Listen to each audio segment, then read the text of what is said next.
Stanislav. Shane. We made it. We limped in. I like that last week it's Dave and Devin. This week it's Shane and Stan. Yeah. That's all you need. SSDD. Up, down, down. Just the two of us. We can make a podcast if we try. Yeah. Does it still feel like trying? You and I. Remember when Mini-Me did that? I don't. Wow. I basically only remember the first Austin Powers. Yeah, that's the only one I rewatched. That's when he did it. Yeah, that's a funny one. Yeah. Yeah. Mini-Me's in that one? I thought Mini-Me was like in number 2. Who does number 2 work for? Wow. Yeah, I'm feeling better, Stan. How are you doing?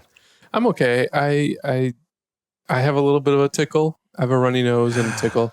It might be allergies for all I know. Yes, I definitely feel like I went from COVID into allergies. That's what I feel like. Let's talk more about our health and aging.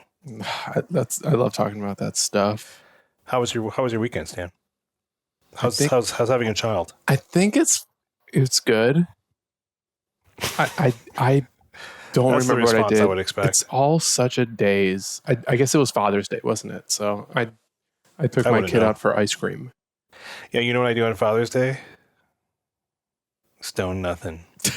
Okay. Actually, I hung out with my father-in-law and some family, so that was cool. And my nephew's 13th birthday was on Saturday. Yeah, what's that? And let me tell you what, 13-year-old boys are in just completely out of control. Their brains don't work. Mm-hmm. They're just a mess. What were you like when you were 13? You know, I got asked that multiple times this weekend, and I was like, I honestly don't remember. Like, I think 13 for most people is a horrible transitional period from the idyllic youth into somewhat knowing what you're about in high school. But I think 13-year-olds just have no sense of self. Mm.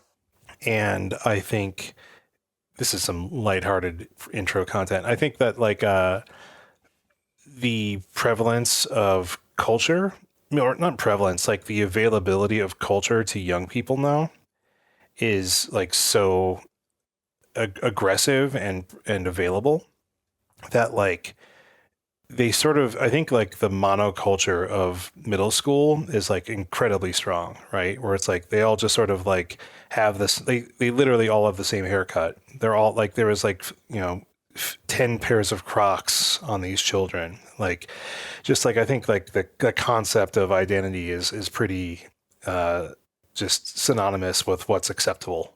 But isn't it also a self-selecting sample where ostensibly the people in this birthday party are a group of friends, and you can infer that maybe they have things in common or like to emulate one another. It doesn't necessarily mean that all the other kids at the school look and talk and care about the same stuff. I mean, I have seen these children. I've been to the band concerts. There's a lot of this haircut. Oh, you're a very involved uncle-in-law. I mean, that's why we live close to each other. You know what I mean?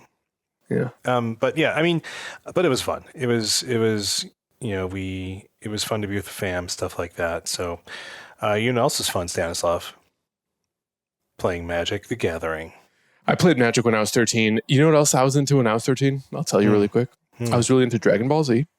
I was really into being the only person in my school who knew about Family Guy. That is not true. Like, people were behind the curve on Family Guy. Like those first 3 seasons on Fox. Family Guy release date. This is where I'm going to remember that you're like 9 years younger than me, right? Yes, I'm 35. 1999, good Lord. And then last but not least, I was really into making websites on Angel Fire. Remember Angel Fire? Did you have an Angel Fire? No, I did not have an Angel Fire. You're more of a Geospaces kind of guy? I self-hosted a website on my dorm room computer. Okay. Because we had static IPs. Yeah. So I installed like Apache. And if you went to my like hard-coded IP, like 157.253, etc., you got my webpage. That's so cool. Yeah, it was very popular. That web counter just kept ticking. And the dancing baby kept dancing.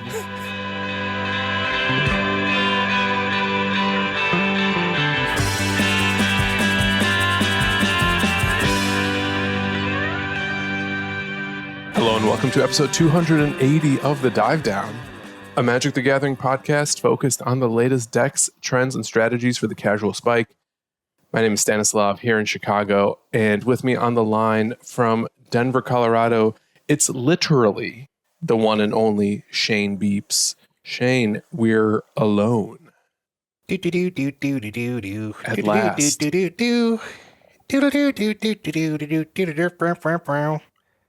What else? What was the song for the dancing baby? That was the hamster dance.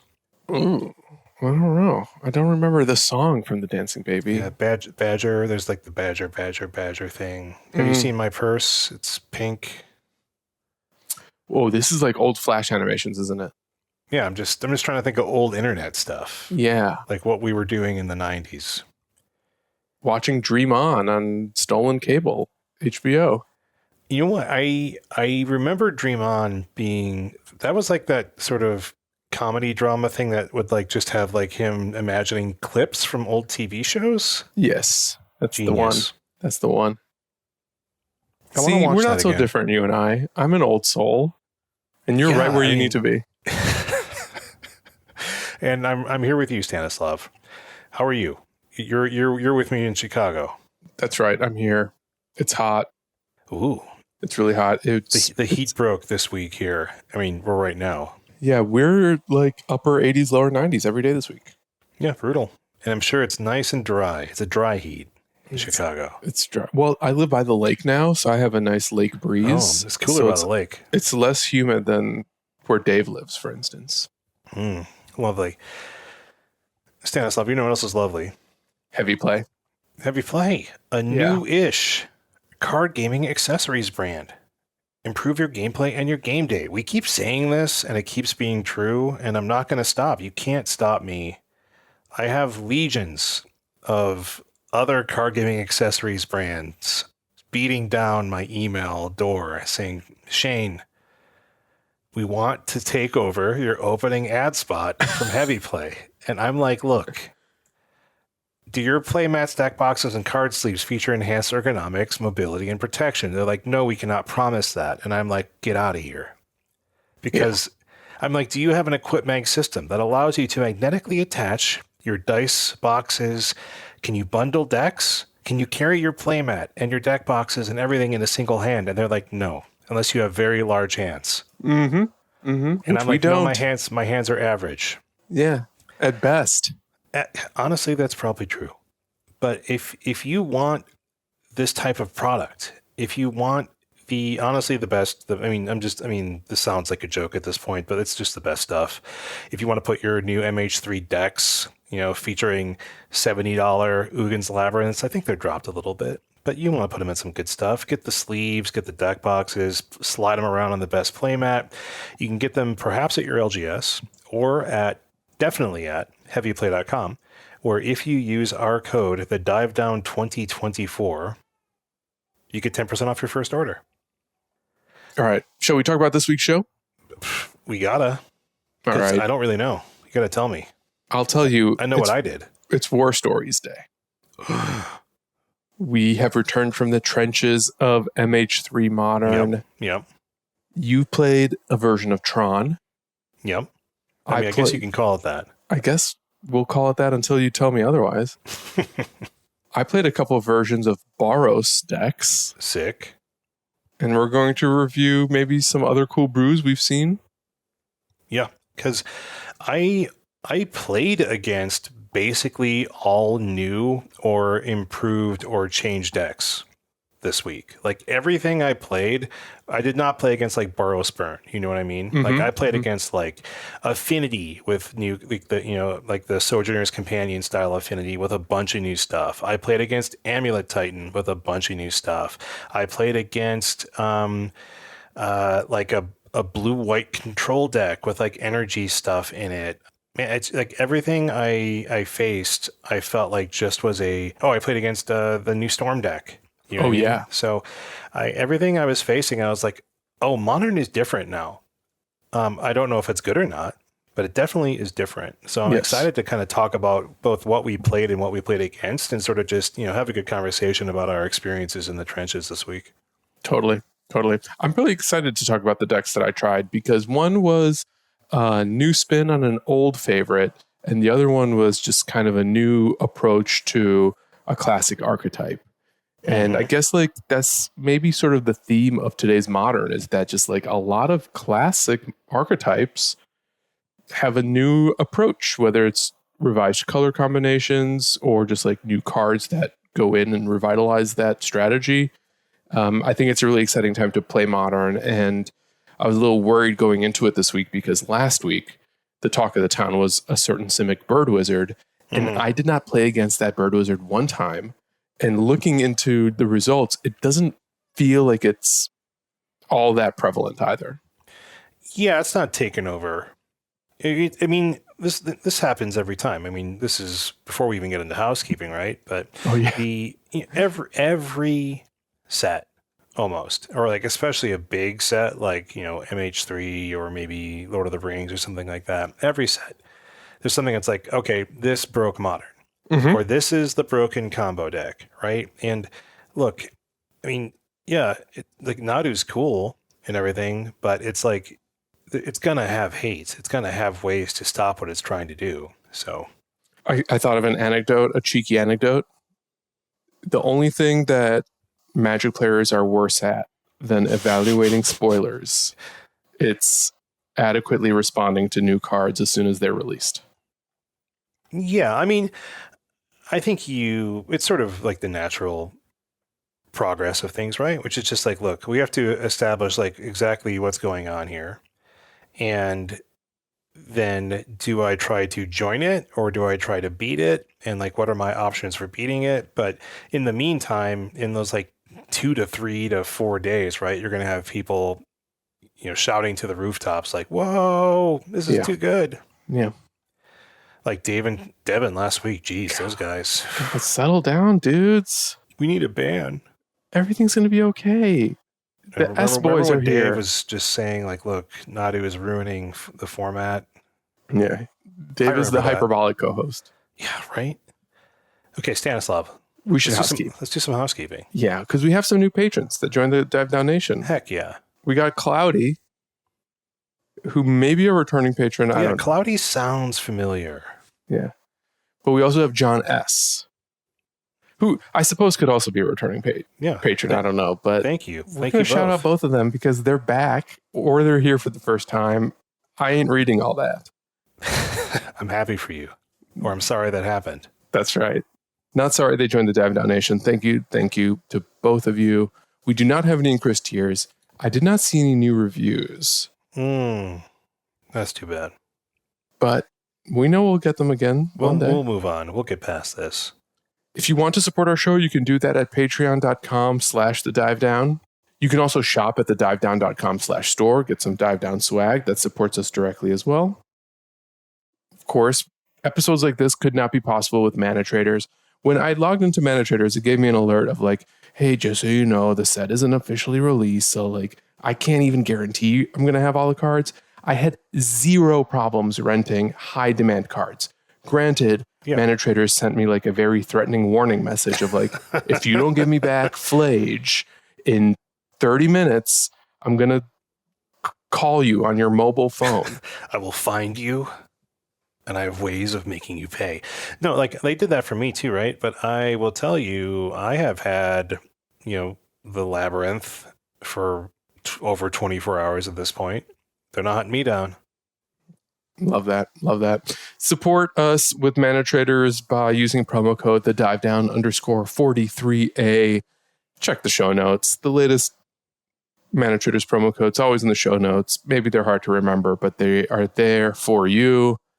And if you're ready to buy some MH3 cards in paper, our friends over at Nerd Rage Gaming have a discount over on their website for our listeners.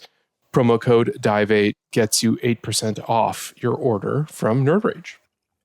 Awesome. Okay, it's 15 minutes. We've got to some potential actual content. Thank you for sticking with us. When it's just me and Stan, we're gonna riff because, God, I mean, this is the type of thing where it's like, well, we could talk about these decks for like 5-10 minutes each, right? And then we're in the weeds for like 20. Mm-hmm, mm-hmm. You know what I mean? And the episode's going to be an hour and 45 minutes long or something like that. So we might not need to pad it this much. But what I wanted to do is kind of an on-the-fly breakdown section. Essentially, this is going to be kind of like Dave and Devin last week, but probably not as deep. I just want to kind of look at what's going on in challenges, in prelims, look at some decks, and, you know, just kind of chit-chat a little bit. I know that, so Stan. Shane. You mentioned playing some Ruby Storm. I did. Well, I didn't mention it yet. I just said I was playing Boros decks. One of them was Ruby Storm. Ooh, is that a Boros deck? It is, yeah. Because Ruby Storm is definitely one of the things that has been quickly increasing in popularity. Yeah. Like on Saturday's challenge, it was three of the top 8. Mm-hmm, mm-hmm. Along with, you know, Gruul Prowess, which is featuring Amped Raptor, Galvanic Discharge, Unstable Amulet. So these sort of efficient card advantage type spells, I think Amped Raptor and Unstable Amulet and Galvanic Discharge are all cards that you played this week, correct? That's right. I did. Yeah, I'm excited to talk about those three cards. Yes, I'm definitely interested to hear about those. We have on Saturday, we also have a Jeskai control deck featuring a bunch of new cards. I played against that deck too. Yes. I mean, this is effectively kind of what we predicted. I mean, not just we, but I think people predicted, which is just like, hey, this is Jeskai control with energy value cards. Right. Mm-hmm. We've got Flage as a 2-of with like a potential finisher and value card. We've got Galvanic Discharge. We've got Tune the Narrative. That's just the common instant draw card, get 2 energy. We've got 3 Wrath of the Skies, which is kind of the energy wrath of artifacts, creatures, and enchantments. So there's already stuff happening in the energy control space, which is good and bad, I suppose. That deck finished in 3rd place by Bucha was the pilot. And then sort of previewing a deck that I played this week is, you know, in 1st place on Saturday, we have this sort of Eldrazi Tron Prison-y style deck with, you know, I'll get into it more later, but, you know, kind of the cards you probably expect, including the new Emrakul, The World Anew. So that's going to be a fun thing we can talk about later. And that's just Saturday. We've got 3 new, three decks that are effectively overhauled, and Ruby Storm, and Gruul Prowess, which has like some new value cards. 2nd place was Mono Black Scam with 3 Nethergoyf. That's really about it. There's like Fell the Profane, which is an MH3 card. Flare of Malice is actually in this as well as a 2-of. So every deck looks like it's at least sampling from the MH3 well in this top 8. So that's a big impact, right? Is that like literally every deck is playing something or some things from the new set. And I guess we can talk more about this later, but might as well now, because I'm kind of curious on your thoughts on this, Dan. Mm-hmm. Is like, this is kind of what I was getting at when we were in our MH3 spoiler episodes, which was like, I feel like this set has given us sort of a lot of pieces that are just they're not sort of like driving you to create entirely new deck concepts necessarily. They're sort of giving you like value pieces that can go into a lot of different spaces. And I mean, I could just listen to myself like a couple of weeks ago and be like, Shane, it's not what you said at all. It sort of just feels like, hey, like we are just doing a rising tide lifts all boats type thing. Yeah. Rather than be like, hey, here's like 3 goblins. You should use them in your goblins deck. Yeah. Yeah, I've had a similar observation, and I think there's still time for things to change as we get to know like what's maybe the broken thing that's under the radar, or what's maybe we're starting to see the first versions of that needs to be refined and improved. But I think you're onto something that like Nadu is kind of like the only thing I saw that was like truly novel. And maybe you can split hairs and talk about like these red-green Eldrazi decks being like kind of a new approach to Eldrazi, but they still smell like the old Thought-Knot Seer decks. They're just not playing Reality Smasher. They just have better finishers now. So I think that we did talk about this to some extent. I think it had to do with Ral, especially, and maybe some other Storm adjacent pieces that we observed during preview season that kind of got us thinking that maybe this is the set that brings back old decks that we haven't talked about in a while. And I don't think that was our intention when we showed up this week to talk about Eldrazi and Storm, but that's sort of how the format seems to be shaking out. And yeah, it's been kind of fun to like revisit old strategies in a way and remind yourself again, like, oh, how do these play? How am I supposed to beat them? Who's the beat down? And you know, understanding like what have these new pieces actually contributed to some familiar favorites.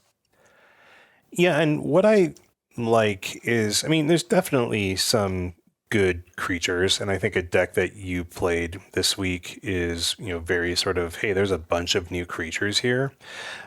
And this is probably being slightly unfair to like my memory of MH1 perhaps, but I remember MH1 just sort of being like, you know, I'm going to use this example again because it's the one that sticks most in my mind, but it's like, here are goblins. Hopefully they are good enough to make your goblins deck better, right? And I feel like MH1 was maybe slightly more creature focused. And like, you know, even kind of looking at like when we were like, what are your favorite creatures from MH3? It's like, I don't know which ones I'm going to pick here. And like I definitely had like a list in MH2 as well that was pretty substantial.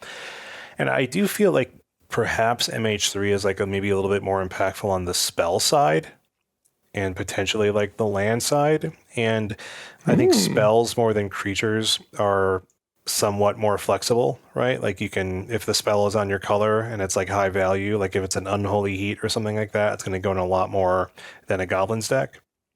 And so I think right now we are definitely seeing a lot of like high value, high efficiency, flexible energy type spells going in some decks. And then I think we'll keep, I'm interested to see what the future of this is.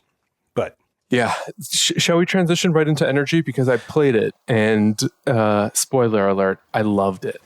Yeah, I mean, let's do it. I mean, there's not, before we go into that, like I was kind of looking at all the prelims and like, you know, just scrolling through the other challenge on Sunday and stuff like that. And I think, like you said, it's like Bant Nadu is not 8 of the top 8. No. And we're still seeing like, I mean, Jeskai Control, I think is an up and comer, like TSP Gendrick, McWinsauce, finished first and second in a prelim this weekend. We're still seeing things like the Gruul Prowess is definitely still very popular. It's basically in every top 8. I do think that like the things that you need to keep your eye on, and we'll be talking about some of these this week, but I think the things that right now people are playing on Magic Online are the Gruul decks, the Storm decks, yes, the Jeskai Control decks, Nadu, and Tron variants are all very popular. I've also seen a couple versions of Mono Black. Oh yeah, for sure. Yeah, in leagues, and I just happened to play some test matches against my buddy Chris, and he was running a Mono Black deck too, because he noticed how popular it was as well. So like, I faced Mono Black Scam and like Mono Black Necro, not really scamming at all. Stan, I mean, there is a deck. This is just a prelim. If it went 3-1, that features 4 Sorin of House Markov. Okay. Yeah. So yeah, we're there. Shane, did you know I cracked one today in a collector booster? Oh heck! Well, hold on. How much does this card cost? The borderless one was. This is a $45 card. Yeah, I cracked the nice borderless for $50. Well, it went from $9 to $38. What did I miss? Something in the past few days. Dude, the economy has been very strange this week. I think everything is moving up and down rapidly. Yeah. Because we still haven't opened that much product yet. Like, look, I'm sitting on a sealed MH3 box. Like, I could be putting this into the ecosystem. Did you get yours from Dave, or did you get a new one? No, this is the one I got from Watsy. Oh, wow, this guy. Oh, yeah. The one from Watsy. Yeah. Morrow, he called me. He's like, Stan, you got to see these cards. Stan, you got to see these cards. You got to see these cards. All right, Stan, tell me about Boros.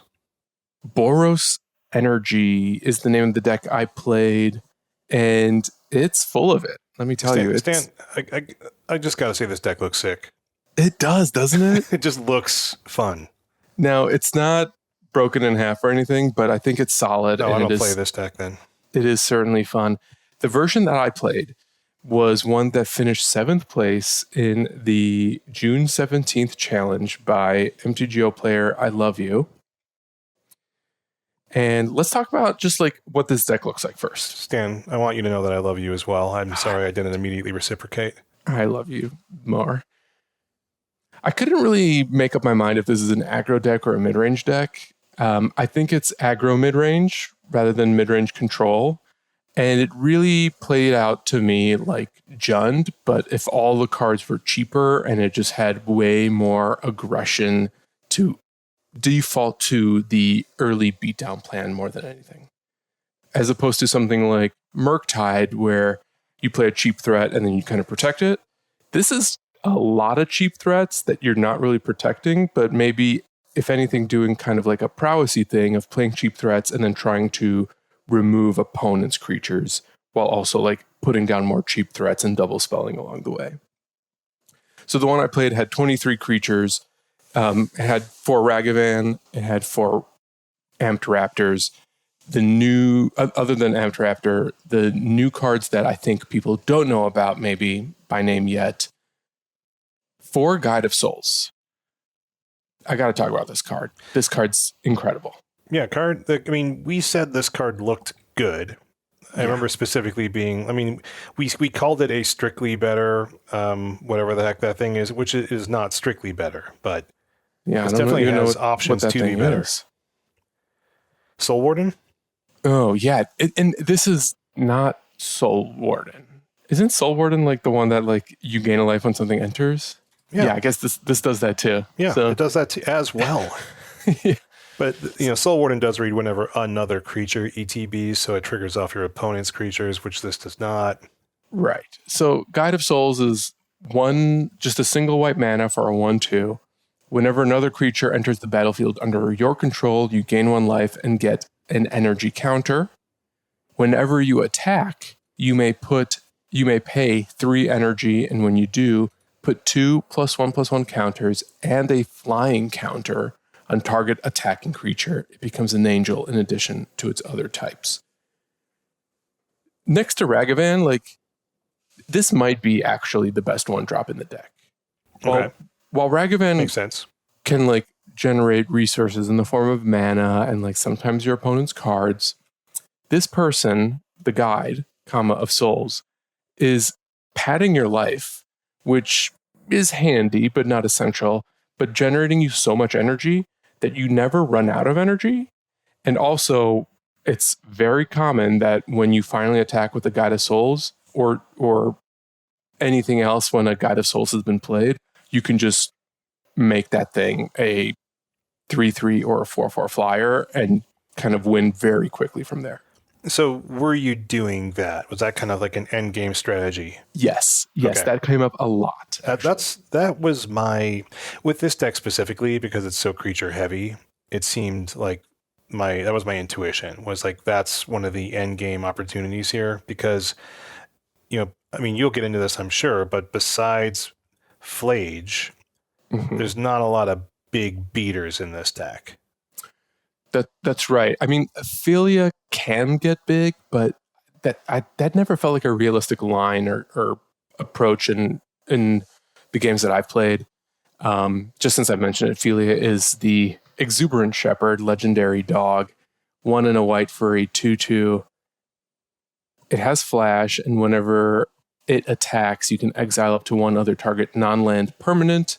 At the beginning of the next end step, return that card to the battlefield under its owner's control. If it entered under your control, put a 1/1 counter on Ophelia.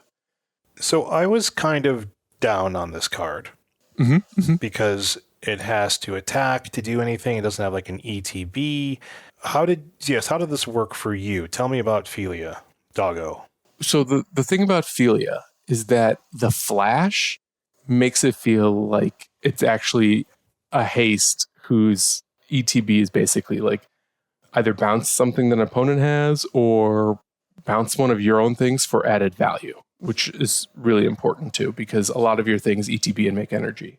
So Philia has like its bounce ability coupled with its flashness makes it really easy to actually get it in when you know that your opponent's defenses are down and you don't have to worry about it like eating a removal spell before you can actually generate some kind of value off of it. Yeah, so you're like hold up one on a white representing maybe some removal or something like that, and or your creatures are just so cost efficient that maybe mid game you just have it available anyway because you don't really have anything to spend it on. They swing in or something like that, and then you just flash us in end of turn and have kind of like coast is clear to attack with it. That's exactly right. Yeah, that's exactly right. That's what's happening for now until people start respecting Philia a little bit more, probably. Perhaps.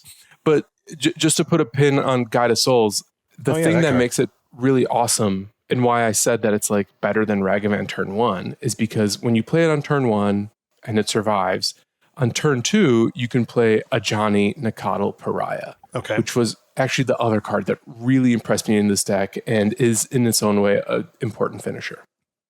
So this is 1 and a white for a 1/2 legendary creature cat warrior. It's one of the flip walkers. When it enters, you create a 2/1 white cat warrior creature token. Whenever one or more other cats you own die, you may exile Ajani, then return him to the battlefield transformed. And when he transforms, he does some stuff. He enters as a 3 loyalty counter, and he has a 0 ability, which is to create a 2/1 white cat warrior creature token. And when you do, if you control a red permanent other than Ajani, he deals damage equal to the number of creatures you control to any target. Okay. Yes. We're squinting at the tiny text on our screens. Yeah. That's why I had to read it. My monitor is big, but Goldfish is small. It's small. But yeah, that 0 ability is so important for just like getting a little bit of reach because this deck is really good at playing like 1 or 2 Guide of Souls, 1 Ragavan, and Ajani and having a cat token around. You probably cast a Amped Raptor at some point. So you actually have like a bunch of bodies that have probably gotten early chip damage in. Maybe the Guide of Souls ability is getting some damage in through the air. And then Ajani is like both making more bodies while also actually burning opponents in the process. That felt like a really important way to close out games too. Yeah, so that was kind of like one of my questions is like this deck looks like small ball. And like what are your win cons in this deck? Yeah, so like obviously God of Souls, I mentioned Ajani. Philia is useful, but I never feel like I'm winning with her or hit. I think it's a her. Maybe, yeah, I don't know. Philia, I never feel like I'm winning with it, but it provides such important value that like it lets all of my other small ball creatures like get in the damage, which I think is important. And the way you're winning is just by going small and going kind of wide. Flage helps too. It's not that hard to eventually fill the graveyard because your creatures are so small. They're getting removed aggressively. You are playing a ton of fetches, and like you are playing some cheap non-creature spells too. Galvanic Discharge, that's your 1 mana removal spell. It's basically your Bolt variant. Static Prison like eventually gets in the yard. Fable the Mirror Breaker can put things in the yard. You can escape a Flage once, maybe twice. You're not putting stuff in the yard aggressively, but like you don't actually need to escape Flage to win with it. Just having like that 3 damage to either get something out of the way or to burn your opponent while also padding your life too. I think like it's all sort of coming together and you're nickel and diming your way to an end game. I think I do want to talk about Flage here then, Because like, we should. What percentage of games do you think you escaped Flage? Because if you did not, then like a lightning helix was almost certainly just better. You know what I'm saying? I do know what you're saying. So here's the thing about this deck. It's small. It's not hyper aggressive, but you're the beatdown. I think that's probably obvious. You're probably winning before you can escape Flage. And escaping Flage is actually comparable, I think, to playing Yagantha. It's kind of that thing you do when everything else has been answered and done with. Yeah. And Flage being like 3 mana for a lightning helix, yes, that feels like a lot, but it's also probably gaining you a life and getting you an energy off of Guide of Souls. Like, that's critical. Mm-hmm. And it's like, to answer your question, I don't know, maybe 10 to 15% of games you've escaped Flage. That's less than I would hope for. But you don't really need it to win. Like, that's the thing. It's kind of like, it's your big end game, but what's been really fun about this deck is that it's actually winning off the legs off of its like small early to mid game. Yeah, I mean, it's kind of like what's the opportunity cost of having Flage in your deck? And this one is like a 4 of, right? So like, is it fine as a 3 mana lightning helix because of the opportunity to, like you said, escape it, potentially win with it, even if you don't do it very often? So it's like every time I would draw a Flage, I would perhaps be thinking, is this better as a lightning helix? Is this better as Flage in this particular deck? Mm-hmm. You know what I'm saying? So that's kind of like, I know you're not going to have the hard and fast answer here, but I'm just kind of like curious where Flage is going to end up being because of that. I don't know if I call it attention, but just sort of like, is this always worth 3 to have the opportunity to Flage later? Or is my deck doing what it wants to do as like a Boros deck where maybe just like some bolts would be better? Do you know what I mean? Like along with Galvanic Discharge. Yeah, I'm not sure that Flage is necessarily the answer. Maybe this is just like week 2 fun experimentation. I never felt bad casting it. Yeah. Per se. And maybe you need something big to end the game, and maybe that's actually more important than having additional bolts, and one Yagantha isn't enough.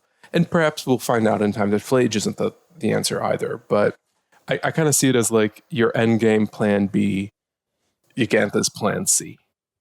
Okay. Static Prison. Yes. I would like to talk about this. Yes. Really good card. Yeah, how did this work I think for you? You called this, man. I mean, we all kind of liked it, I think, you know what I mean? Which is just like, look, this is cheap and efficient. And if you, even without sources of energy, it's like doing something for you. But this deck also has a lot of energy sources. So like, yes. Was this just like, a leyline binding in a 2-color deck or what? What was this like?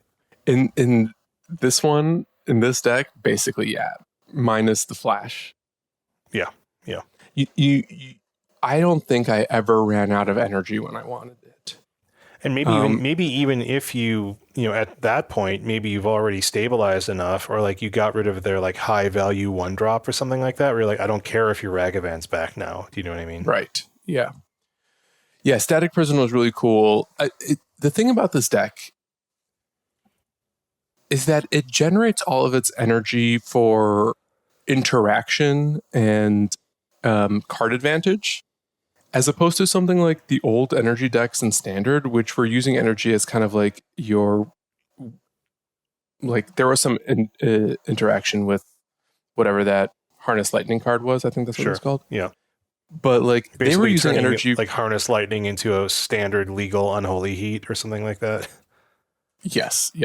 I feel like they were using energy for big end game win conditions, like with Aetherworks Marvel, for instance.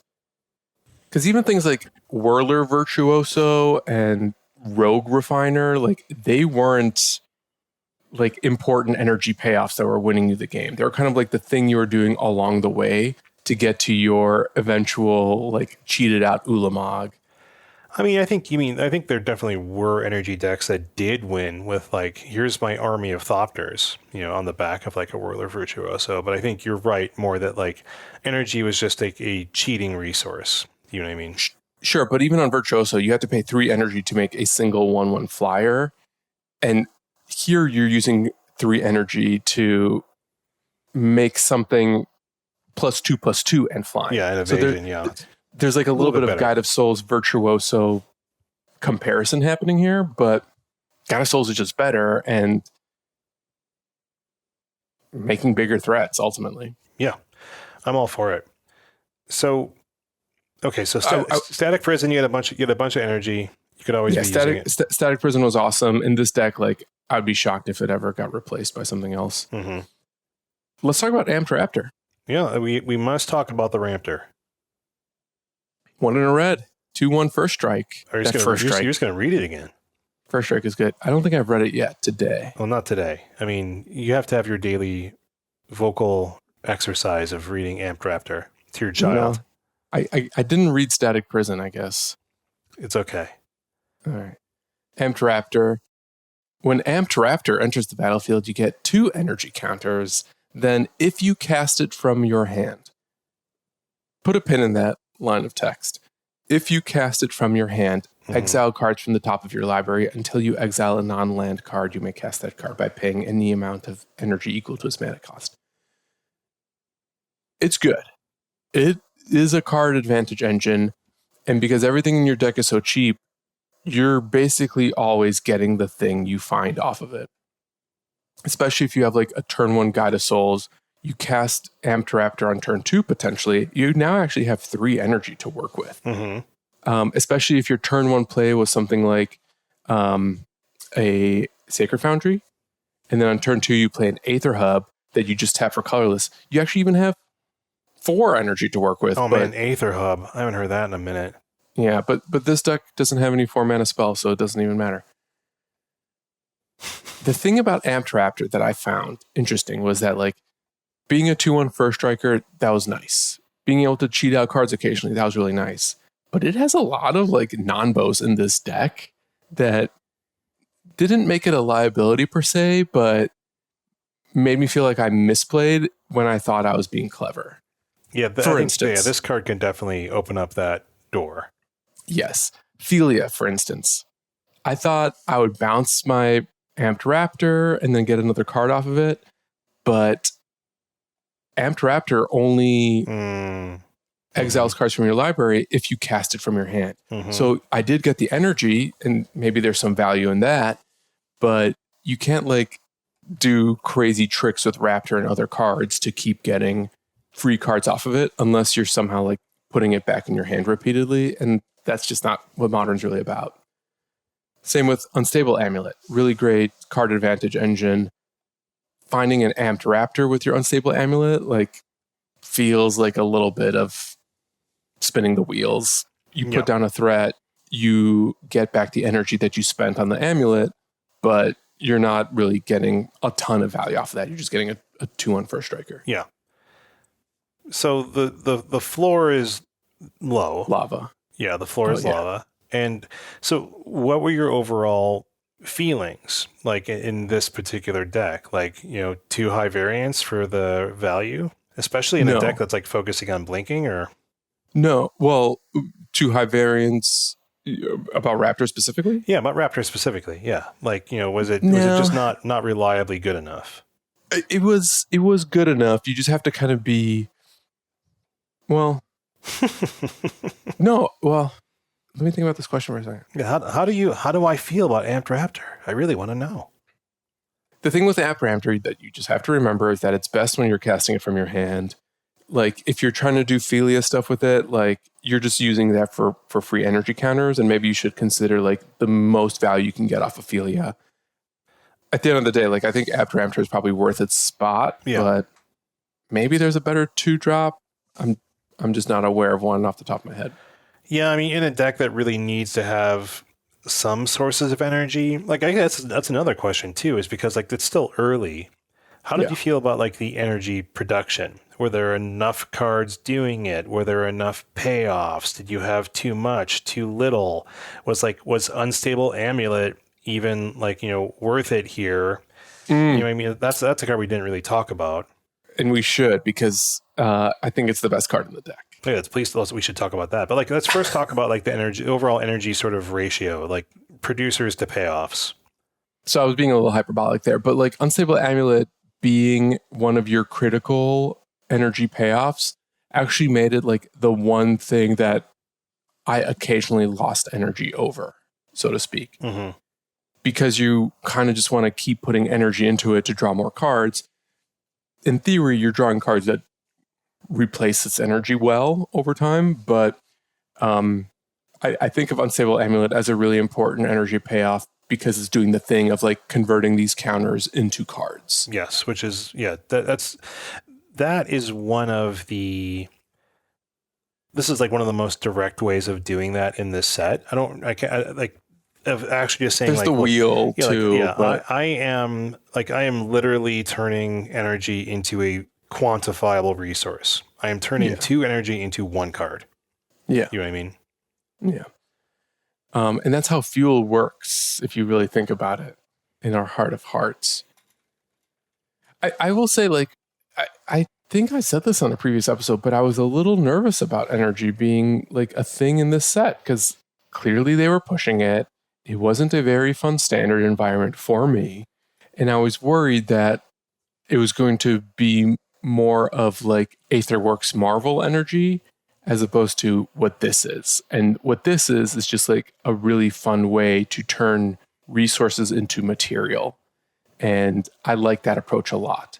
And I think maybe the question that you're not asking, but the spirit of it is being brought up here is is the deck good if you don't have energy? If you're well, it was more is the construction feel okay, right? Am I making enough energy? Do I have enough ways to use my energy? Yes. Or am I just are some cards making energy, but I'm not actually able to do anything with it? So it's sort of a misused, inefficiency somewhere in the deck.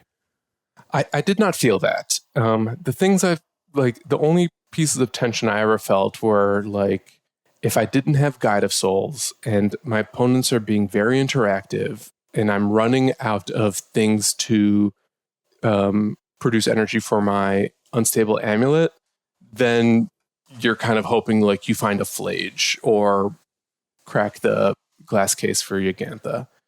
But your early plays support the energy package either directly or inadvertently. In the case of Ajani, the reason I wanted to put Ajani in the same sentence as Guide of Souls is because I think that's the strongest 1-2 punch in this deck, better than Ragavan into Raptor or Ragavan into Ajani, for example. Certainly Flage. Flage is probably the worst turn 2 play. You can do it, but yeah, it's not great. And I think the question I raised and I tried to put in your mouth, you didn't take the bait, nope. But I'm going to revisit it, is does the deck work if you don't have energy? It can. And I think that's thanks to some of the mid-rangey cards we have here. Turn 1 Ragavan into turn 2 Ajani, or turn 1 Ragavan that's backed up by a Galvanic Discharge and an Elegant Parlor to Surveil 1. That still does the thing as you kind of build toward whatever your mid to late game mid-range plan is, which is probably something like Fable of the Mirror Breaker plus some interaction, and then try to finish off with a Flage. That will buy you enough time to either get energy generation off the ground, or it'll buy you enough time to get some of the energy cards to do their thing while ultimately closing out with your unchecked Ragavan plus everything else that you sort of backed it up with over time. Sweet. Deck is fun. I think you should try it. I think this is one that you would dig. You specifically, Shane. Sweet. I like digging and things. You generally the listener. Yeah, I'm all for it. It seems cool. I have a little of anxiety about the small ball nature, but maybe as soon as I'm just cashing in 6 energy with my Guide of Souls, I'm just gonna be sweet, love it. But Shane, this is modern. How much do you want to spend on your spells? Very little. Well, I would prefer 3 mana for 10 power on the board. Yeah, we gotta figure that one out. I still have hope, but I don't know if I've seen evidence. Sweet. So let's just turn this into a sleeve leave heave. Are you giving it a sleeve? I would sleeve this up. Yeah. Sweet. I have an unfortunate amount of gaps in my collection to actually build this. Like, I don't have the Ragavans anymore. I sold those. You sold Ragavan. I mean, you probably made money. I did. And then I opened one today. Did you know there are Ragavans and collector boosters? No, I did not know that. Well, there are, and I have one. I mean, did you get a free playset of Flage from WotC for your preview card? I have not opened any Flages yet. Yeah, but there's still time. This deck's not too expensive. I bet it will get cheaper. Like a card like Ajani, I don't think is going to maintain like, $15-20. It's like just a little bit too niche probably. You know what I mean? Like Flage is probably the card I can imagine holding at like 25, but everything else is pretty efficient if you have the mana base. And even it's funny, like, even mana bases, like Arid Mesa is not an expensive card. So it's like, just go for it. No. My Goldfish collection tracker thing claims that I have 4 Aether Hub, so I'm good to go there. Oh yeah, and that's an expensive card now. No, it's not, is it? No. Okay, good. Stanislav, can I talk about Tron? Yeah. All right. Yeah. I want to hear your take because I played against it. Yeah.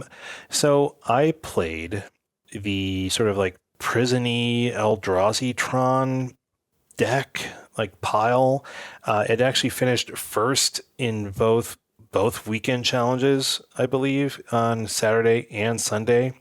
I played Sunday's version by Der Lumberzack. That's a good name. And then the Saturday's challenge was won by an extremely similar deck played by user Ding Zen, which had a super light splash into blue for Ugin's Binding. If you remember what that is, that's the 2 and a blue instant devoid. It returns target non-land permanent you don't control the owner's hand, but then whenever you cast a colorless spell of mana value 7 or greater, you may exile it from your graveyard, and then you just do an upheaval.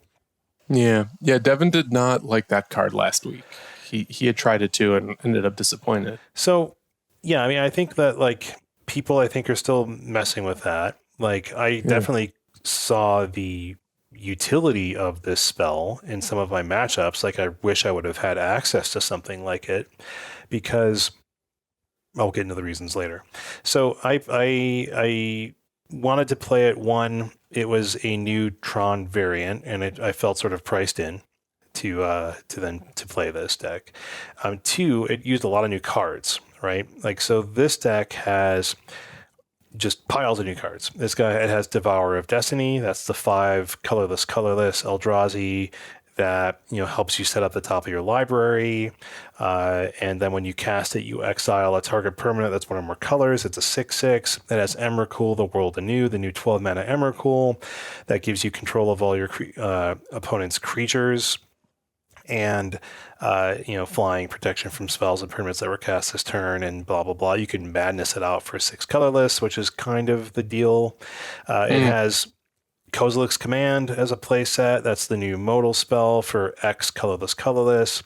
It has that's kind of, it has the Ugin's Labyrinth, of course. That's kind of the extent of the new cards. But then I play some of my favorite old cards, like Karn the Great Creator, one of my just all-time favorite spells to cast and use. I just like the gameplay of it still. I like the toolbox aspect of it. It has All Is Dust as like your Eldrazi sweeper. It has so this is effectively sort of a prison-y deck. More of a like prison control into turn the corner with crazy big stuff. So this has 4 Chalice. It has 4 Trinosphere, which makes every spell cost 3, particularly valuable in a metagame full of like the Ruby Storm deck. Now, do you think that's a metagame call specifically? Or I don't think it's necessarily a metagame call, but I do think that it is a generally useful modern speed bump in a deck where everything in the main deck costs 3 or more, besides like Expedition Map. So it's sort of like, we can run it, so maybe we should. there are definitely peaks and valleys with Trinisphere.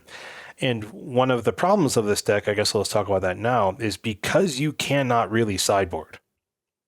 Do you know what I mean? Mm-hmm. Like you could, Mm-hmm. like you could bring in maybe like, I don't know, like you could maybe bring in your 4th One Ring. You could maybe bring in like one of your sideboard creatures and just to take out something horrible. But like, you're not going to, it feels like you're not supposed to. Yeah, you're not really supposed to sideboard in a Karn the Great Creator Toolbox deck.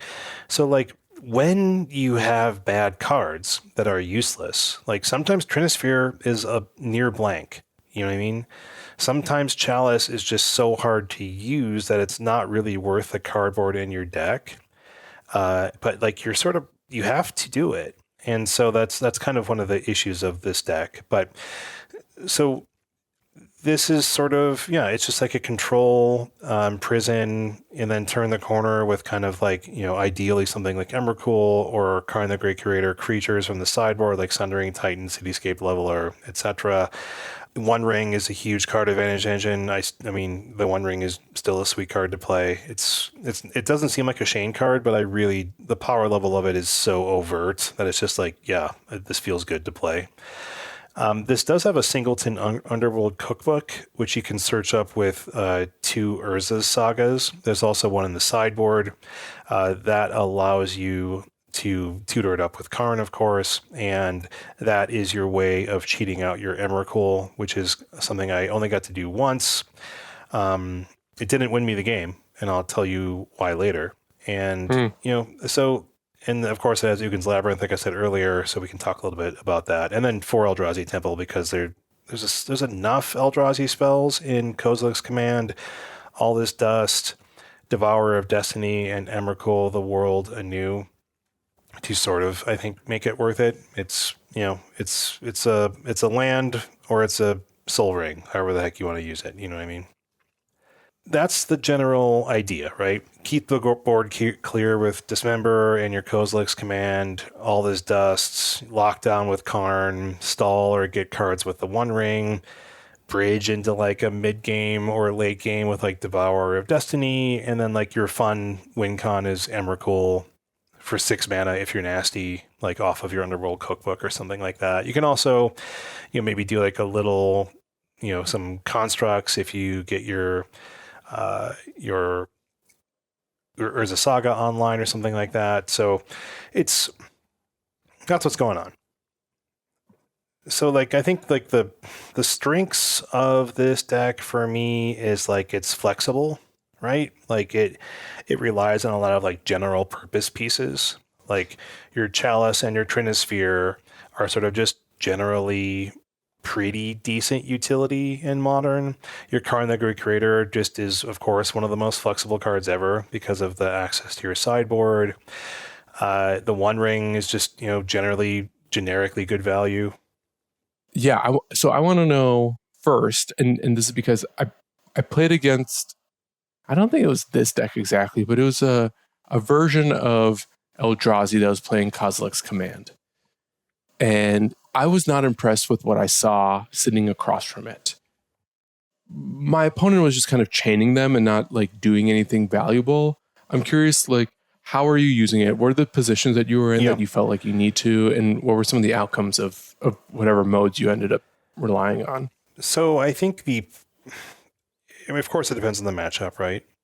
But because it's a 4-mode modal spell, you always have something I think you can do with it. Whether or not it's worth the mana or worth the card is maybe up to you. So the only way that this card is playable is with Eldrazi Temple and Ugin's Labyrinth, right? Because if you're using like 3 of your literal lands to cast this for like X = 1, it feels bad. If you're using like 2 lands to cast this for X = 2, feels a lot better, right? It sort of makes the card cheaper, but in terms of like land drops. Let's read the card. Yeah. So choose 2. It's X, colorless. Choose 2. You target player, almost certainly you, creates X01 colorless Eldrazi spawn tokens with sacrifice this creature, add colorless. Target player scries X and draws a card. Exile target creature with mana value X or less, and exile up to X target cards from graveyards. So you can see that this is pretty broad utility, like many other things in the deck. The thing that I did find myself using the most was removing a creature on the other side of the board and ramping myself with the Eldrazi spawn. Because either my mana base was under attack by certain matchups, or I kind of wanted like maybe even just a jump blocker. I mean, usually I was using it for ramp, but like those come in handy there just to buy you time, because this deck is really about time. And you can do more with your time than your opponent can, like basically every control deck.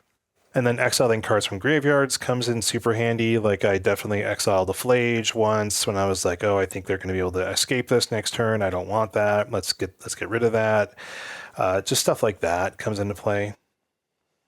What was it like playing in it as an instant in this deck? Like, are you ever holding up mana? Because this, that's kind of the thing that like makes it, I think, better in this particular deck, is because this is not a mid-range deck. You're not just like playing stuff to the board.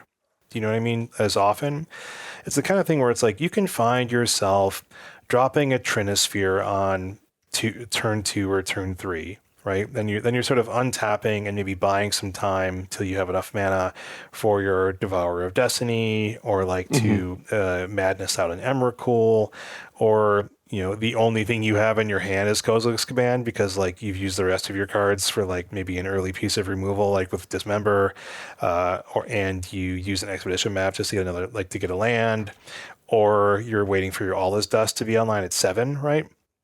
So like this is just like, it's a potentially good bridge card where it's like, okay, my opponent is going to play to the board. I can remove that creature and then ramp myself, and then I untap, and I have access to 2 more mana than I did last turn, right? And then because your spells are so impactful, like, you drop that Devourer of Destiny like literally 2 turns earlier.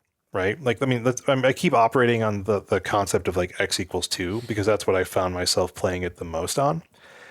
I think like, I don't think X equals 1 is probably high impact enough. It's pretty situational, of course, right? But like, I definitely liked it, like I said, when I had like 2 soul lands. Whether that was like a couple Eldrazi Temple or the Labyrinth in a Temple or something like that, or Tron lands if I got lucky, right? So like, I think if you are playing fair Magic, which Eldrazi is not trying to play super fair, meh. If you were playing, if you like, you're using an unfair mana base, okay. So I like that aspect of it. Like just the ramp aspect is potentially like just so surprising for your opponent until they really get used to facing this card down, if they can get used to facing it down. And it really gives a deck that didn't always have a lot of good instant speed options to do something pretty darn impactful. Yes. I feel like it gives you ways to interact faster than Karn does. Because like Karn in theory can answer anything, but it takes a while. And Kozilek's Command can either like help you stay in the game before Karn shows up, or like if you're really late in the game and maybe you're like at a standstill, you and your opponent are in parity, you have access to a ton of mana, and like all you have to use it on is Kozilek's Command. That second ability to scry X, draw a card. Yeah. Like they'll basically find you anything you need to win. I think I might have underutilized that.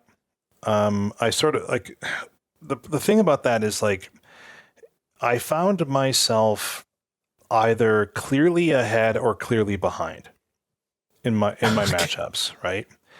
That's magic, baby. Right. And like I think the scry then draw is like a parity option.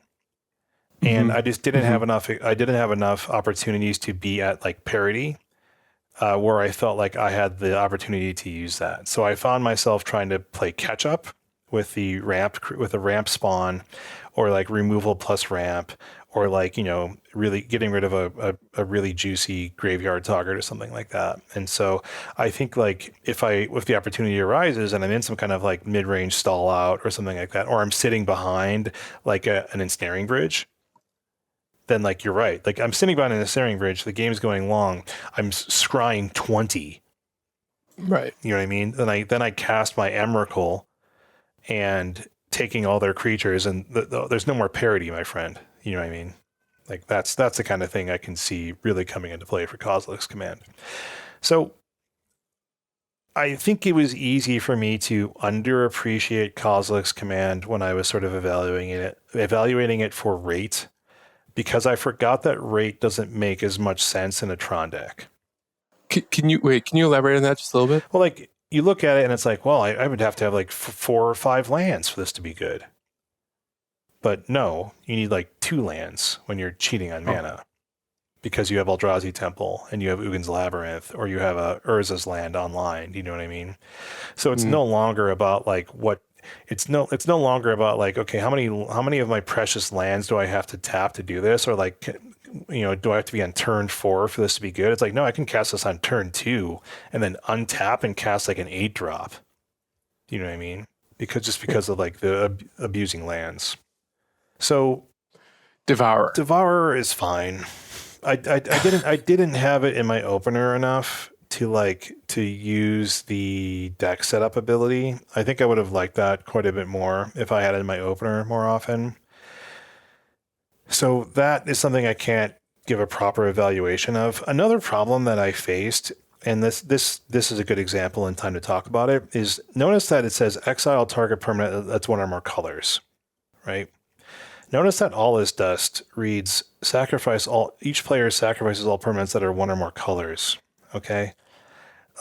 These are issues because there are decks, and plenty of them, that have threats or problem cards that are artifacts or are colorless, right?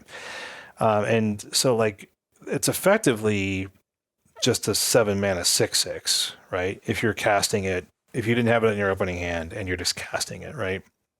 So that's not like amazing. Like I played Affinity, for example, right? And like Affinity is everything this deck doesn't want to play. Trinisphere does nothing. Right. The cards cost 7. No, they don't actually cost 7, but they say they cost 7. Do you know what I mean? Yeah. It's like, who is the Tron now? Yeah, they already have like their Ornithopters and Memnites down at like that point. Like it's like, okay, cool, I don't care. Your All This Dust does nothing, basically nothing. They have counter magic in their 75 Metallic Rebuke. Like that's when I cast an Emrakul, the World Anew. Like I was clearly setting it up. I knew what I was doing, but they had drawn so many cards off of like that new engine card that I was actually impressed playing against. I don't know if you faced that down, Stan. It's like that 2 and a blue enchantment. So that card is Kozilek's Unsealing. 2 and a blue enchantment, devoid, has no color. Whenever you cast a creature spell with mana value 4, 5, or 6, create 2 0/1 colorless Eldrazi spawn creature tokens with sacrifice this creature, add colorless. Whenever you cast a creature spell with mana value 7 or greater, draw 3 cards. So there's lots of cards that have mana value 7 or greater that like my opponent was just drawing through so much of their deck and like chaining their deck together, where it's just like, okay, I'm going to cast this off of like my affinity. I'm going to cast this off of my affinity for artifacts. I have like 12 cards in hand. I'm definitely drawing one of my Metallic Rebukes. So when I cast my Emrakul, the World Anew, like they were able to counter it. I still got the cast trigger where I gain control of all of their creatures, but then they were just like, I'm just going to refill the board, and by refilling the board, also draw like 20 more cards. So it like, doesn't matter, right?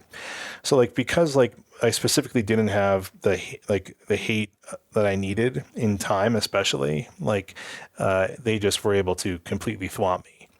And I also played against like a controlling style deck where certainly like Trinisphere can stop a few of like the cheap interactive pieces, but unless I'm shutting down what they're trying to do, like they're just going to cast Narset, they're going to cast Days Undoing, You know what I mean? Like, it's not like I'm not winning the game by slowing control down as much as I am other decks. Well, I mean, I'm sure that there are plenty of options where like a deck like this can thwomp control. Like, you know what I mean? Like, there's a lot of options where it's like, Thwomp. but like there's pieces in this deck again that I can't really even sideboard out. Like, oh, cool, dismember.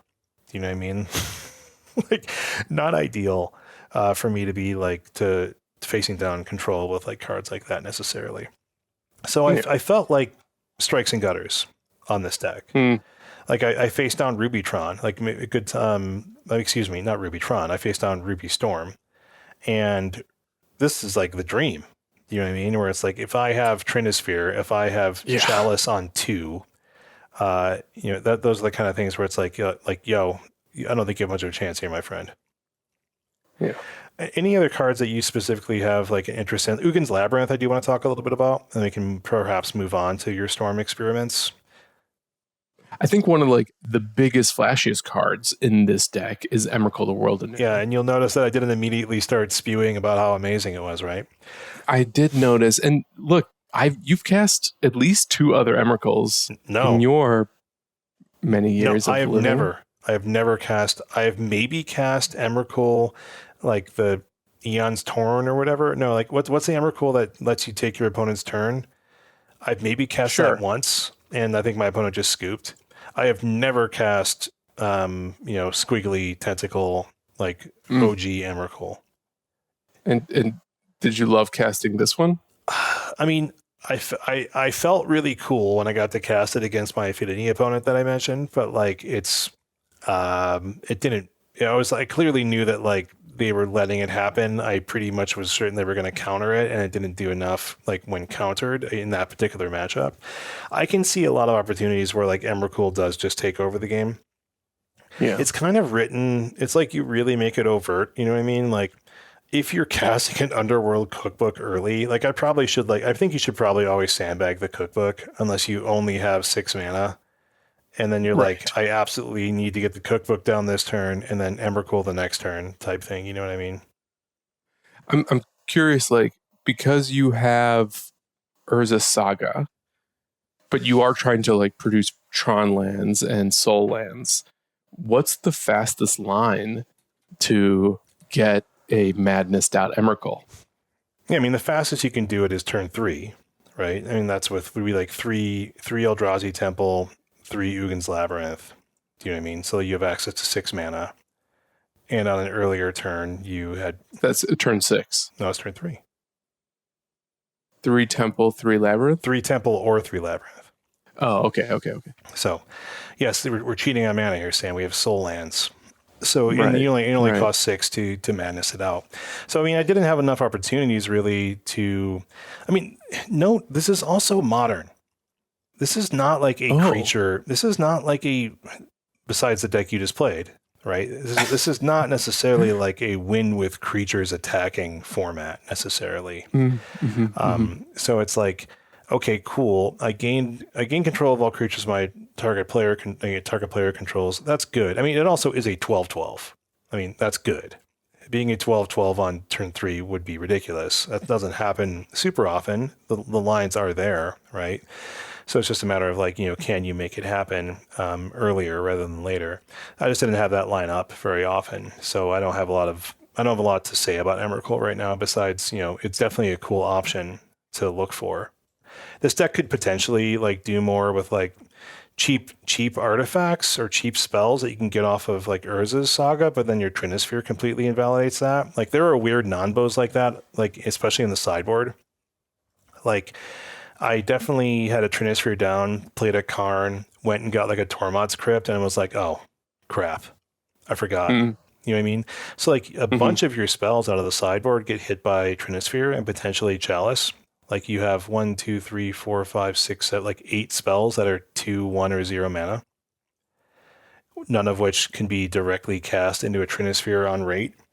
So like you either have to like, have Tron developed so that you could just be like, I don't care, like Karn, minus pay 3, I don't mind because I have Tron. So it's like those kind of things do happen, right? Like, but you definitely, if you're operating on scraps, like if people are attacking your mana base, like Oh yeah, Boseiju into this deck sucks because wastes is not a basic land type. It's not a basic land waste. It's just wastes basic land. That's right. So that was bad. That was real bad. Boseiju's not going anywhere, my friends.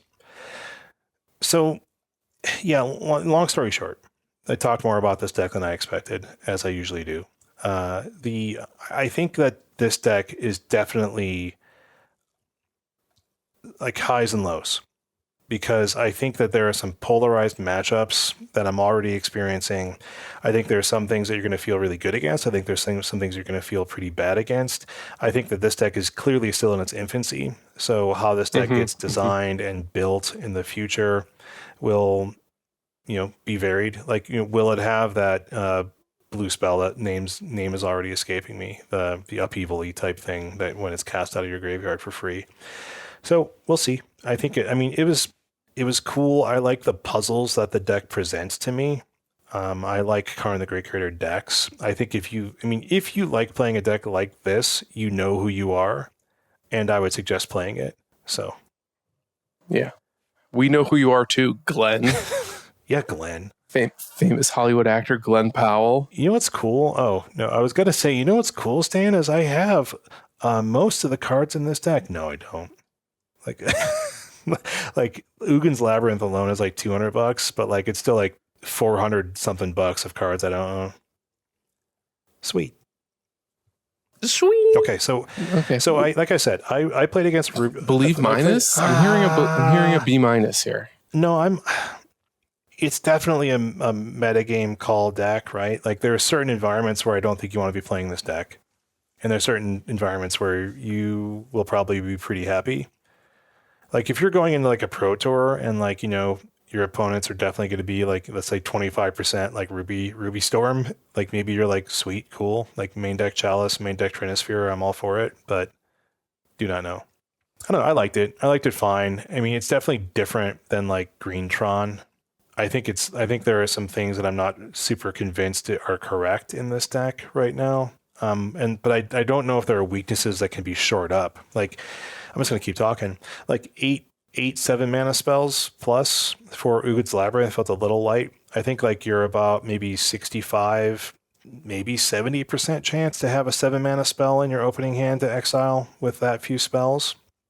I don't know if you want to be higher than that. I feel like I do.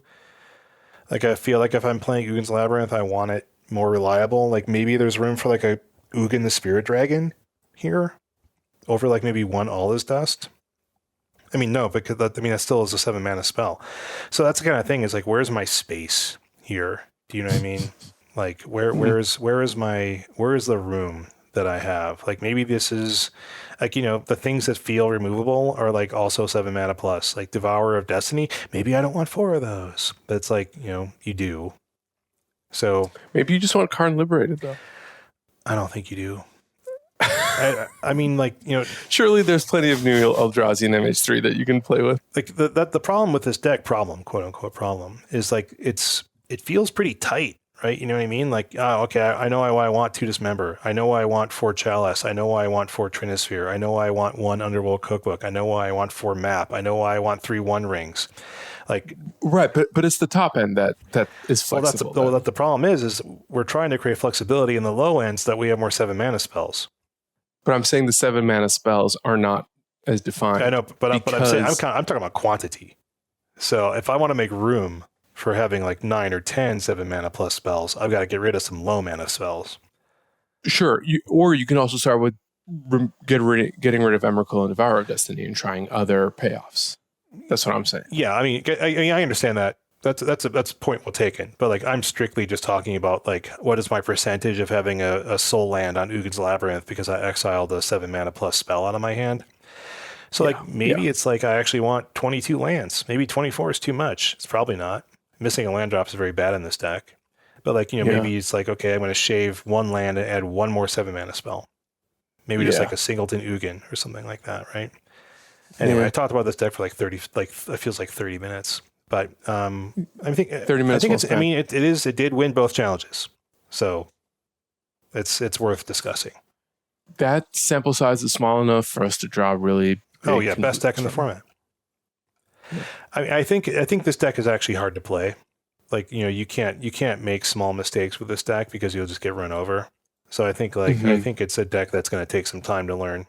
So yeah, I will not talk about this last deck for 30 minutes. Yes, Storm, because Devin chatted about it last week. I was just kind of curious about it, in part because of something he said, which is that this is like the best version of Storm he's ever played, but it's still Storm. And I thought that was like the perfect assessment.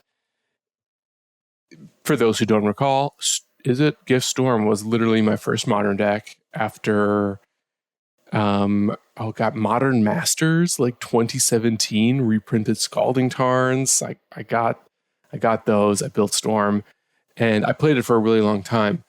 And like, this is just doing that, but more or less in a mono red shell with access to like some white lands for sideboard cards.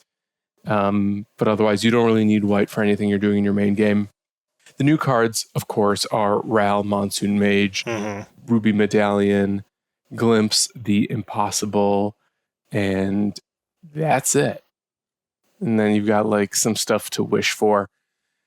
I've never played a wish version of Storm, and one of the things that really, I think, surprised me is that like Wish is just doing Gifts Ungiven stuff here.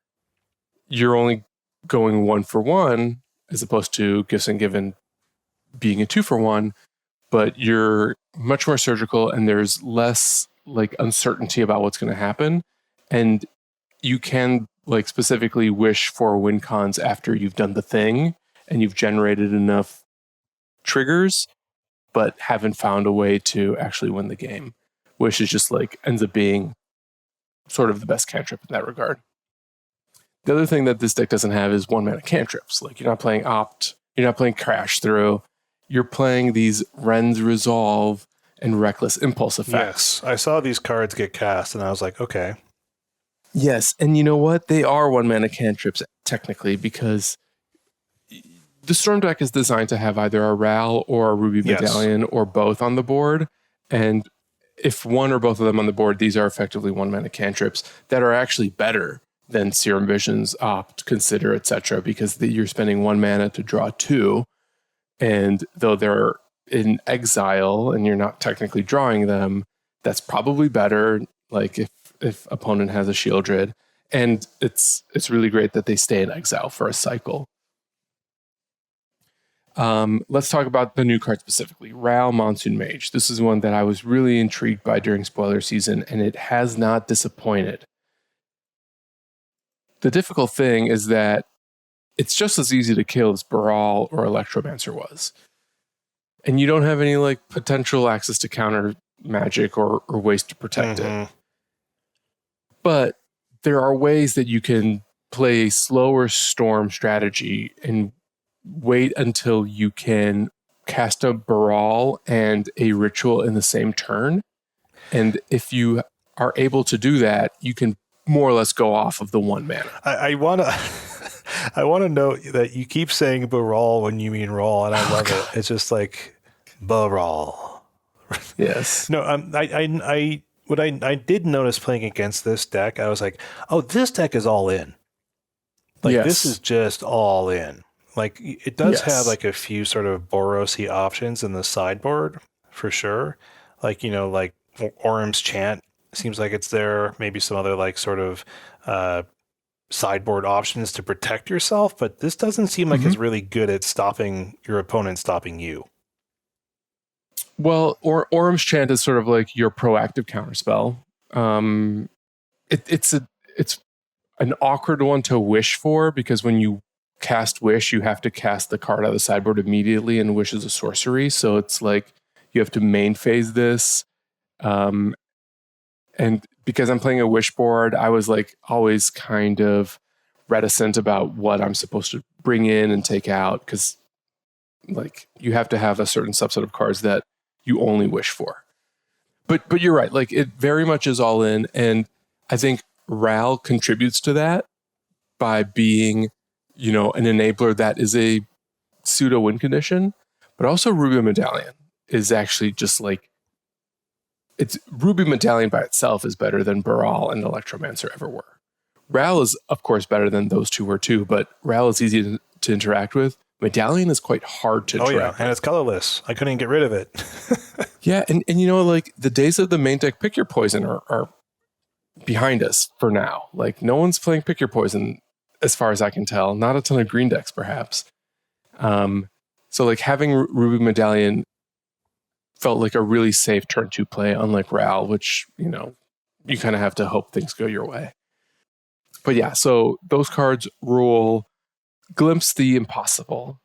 Does it rule? I don't know. This card is really hard to play with. I'm going to read it. 2 in a red for a sorcery. Exile the top 3 cards of your library. You may play those cards this turn. At the beginning of the next end step, if any of those cards remain exiled, put them in your graveyard, then create a 0/1 colorless Eldrazi spawn, blah, blah, blah, for each card put into the yard this way.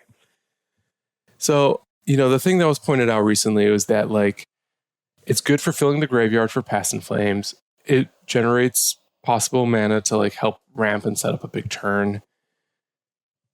It's just, like, on turn 3, it feels like that's all you're doing, is, like, putting 3 cards, making 3 future mana.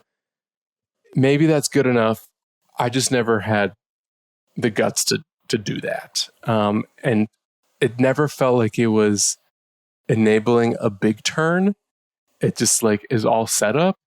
And I think maybe like knowing when it's safe to do a setup is part of the puzzle.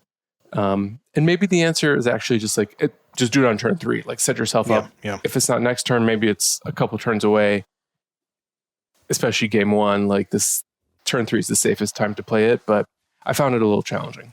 Yeah, I wish that I would have seen Rawl go off, like with the coin flip stuff, like because my opponent, like, oh my god, my opponent played it on turn 2. Like, so the first game they actually had like DRCs, and they had 3 of them, and I had played a Trinisphere, so they weren't really able to go off, but they just had like, you know, I was facing down really big damage, and then I was just able to like all this dust hit.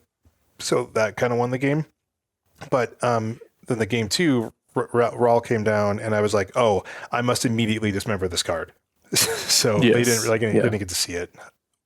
Yeah, Rawl dies quickly. What happens if you play Synergy and then thereafter the Storm player plays Rubies and Rawls? What happens after I play Trinisphere? I asked this in our Discord actually today, and it is not like a layer thing. It is just that like Trinisphere takes priority on the board. Like so, always. It's not like a Blood Moon timestampy type thing. It's like Trinisphere is just checked after everything. So it's like, oh, you thought this cost 1 and it cost 3. Sorry, because I was of course curious about that specific interaction in that matchup. Yeah. My final point on Rawl. He's important and he dies fast, and I think people know to respect him. And as I've alluded to, like he can be a little tricky to play with because he's so vulnerable to all interaction. He's also kind of tricky to play with because when he flips into his walker, he stops discounting you unless you tick up. And you kind of end up in this like funny position of, do I want to tick him up early so that I don't have like something that's in bolt or fatal push range, but then it's just kind of like sitting there, not doing a ton of valuable planeswalker business, or do you just like hope that things go your way and then you keep Rawl out long enough until you can like flip him with 8 loyalty counters and draw a ton of cards and win the game? I think that the thing that I was really impressed with this deck is that I mistimed the flip on one game where I kept saying, no, I don't want to flip yet. And then I thought I had enough Storm to flip him and get 8 loyalty counters. I did not. He came down with 7. And I was like, oh, butts. And then I kind of still won anyway. And that just, to me, reiterated that like the Storm plan is still good.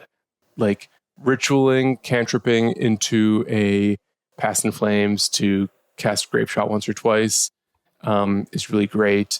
Wish, getting you extra copies of Grape Shot is really great. The last story I'll share is against my friend Chris, who I mentioned earlier, who was playing mono black coffers with Necro. And we had a game where he cast the One Ring against me. And I had the ability, he tapped out for the One Ring. I was able to storm off when I untapped. But I knew I had to be mindful of the fog effect of the One Ring, so I couldn't storm off into a grape shot. So instead, what I did was I got a bunch of storm count. I got my storm count up really high. I wished for a sideboard, empty the warrens, made like 20 or 30 goblins. Then I had access to another wish. And because I had spent 5 minutes spinning wheels, I forgot that the One Ring needed to essentially untap for the fog to fizzle. I forgot about that. So I wished again for Alchemist's Gambit. And that's the card from like the last Innistrad set. It's 1 red with cleave. You can take an extra turn after this one. And damage can't be prevented. Damage during can't that turn be prevented. Yeah, I even missed that line of text. I was like, I'm just going to take an extra turn, get rid of Summoning Sickness, and swing with my goblins, because me phasing turns will be enough to stop the One Ring. And then I'm looking at my board. I have a bunch of goblins. They don't have Summoning Sickness. I didn't pay the cleave cost. So I'm like, oh, am I just dying to Gambit? I attacked anyway to send the message. But because Alchemist Gambit has this little line of text that says, during your extra turn, damage can't be prevented, I won. Just barely, failed up. So that was cool. Like, having access to wishing for an extra turn to like kind of get around what my opponents are doing. Yeah. Yeah, like, because they had not taken their next turn yet. So the One Ring was still active for them, even though you had an extra turn. That's funny. Yeah. So Storm is good. I did a league with it. I ended up going 2-3 in my league. The hate is still real. Like, it's still losing to graveyard hate. It can still lose to a tax effect. I played against, I think it was a mono white, like Flagstones deck that basically got me down to like no mana and killed me that way with like, God, I don't even remember the cards, but in any case, like I saw enough like game one hate as well as like really effective post board hate that I think people are wise to this being one of the more popular decks in the format right now. And you're not catching anyone by surprise as maybe you could have in the last week or so. Sweet. I mean, Modern is definitely a changed format for now, right? Like, I mean, the new hotness is what everyone is seeming to be playing. That doesn't mean that the old decks are gone or bad. Like, I played against Amulet Titan, like I said. I hated playing against it. Like, there are some new tools in that deck that are dangerous. We can talk more about that in future weeks. You know, I think like every deck that I've played against feels a little bit better. And I think that's kind of like the name of the game right now. So just how much better everything is and what ends up being the best of the bunch, I think remains to be seen. But I had fun. I had fun this week. It was cool to see what people are doing. It was fun to play a new deck with new cards. So all for it. Nice. Yeah, likewise. I'm excited to try some more decks for next week. I think we should do at least 1 or 2 more Sleepily Thieves. Oh man, as long as there's what else are we talking about besides new decks? Well, we could start talking about Assassin's Creed cards. No, thank you. Oh man, that special frame, not attractive. Ooh. Shane's not a fan of the aesthetic. The vibes are off. Well, before they get too off, let's wrap up this week's show. If you haven't yet, make sure you subscribe to our podcast so you get the latest episodes as soon as they come out. And if you use Apple Podcasts, please leave us a rating and review. You can do that on Spotify as well. If you'd like to submit a question to The Dive Down, you can tweet us at The Dive Down, all one word, or email thedivedown@gmail.com. If you'd like to support the show, you can join our Patreon at patreon.com/thedivedown and check out our store at thedivedown.com/store for swag. Head over to heavyplay.com to get some incredible deck and dice boxes and playmats featuring the Equip Mag system. If you use promo code the Dive Down 2024, you'll get 10% off your first order at Heavy Play. You're going to like the way you heavy play, I guarantee it. Also, shout out to Mana Traders for sponsoring the Dive Down. Check out our show notes for the latest code. At time of recording, it's the Dive Down _43A, but maybe you're listening to this in July and the code has changed. So just check the show notes of the most recent episode to find out how to get 10% off your first 2 months of renting Magic Online cards. Save some money on MH3 cards over at Nerd Rage Gaming with code DIVE8 for 8% off your order. We don't get a kickback. That's all for you. Save some money, get some paper over at NRG. As always, special thanks to the bands Nowhere and Space Blood for letting us use their music. And until next week, get out there and find your new forever favorites. That's the tagline on the Modern Horizons 3 bundle box. What does that mean? I don't know, but I love it.